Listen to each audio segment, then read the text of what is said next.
பீரோவில் இருந்து பணம் நகைகளை திருடும் பெண். நம்பி வீட்டுச் சாவியை கையில் கொடுத்துவிட்டு சென்ற உரிமையாளர்கள்.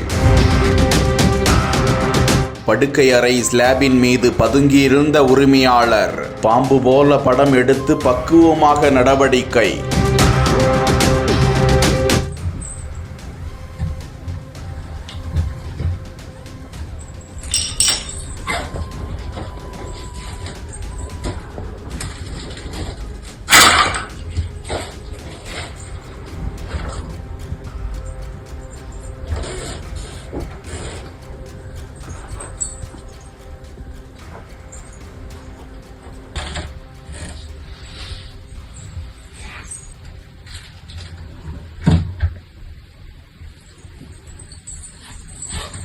கோவை தடாகம் அருகே பன்னிமடை பகுதியை சேர்ந்தவர்கள் முத்துக்குமார் பாரதி தம்பதியினர். இருவரும் ஆயுர்வேத மருத்துவர்கள். இவர்களின் வீட்டு வேலைக்காக சின்ன தடாகம் பகுதியை சேர்ந்த 37 வயதான பாரதி என்ற பெண்ணை பணியமர்த்தி உள்ள நிலையில் அவர்களது வீட்டில் அடிக்கடி பணம் நகைகள் மாயமாகி வந்திருக்கிறது. கடந்த சில தினங்களுக்கு முன்பு கூட 30,000 ரூபாய் பணம் மாயமானதாக கூறப்படுகிறது.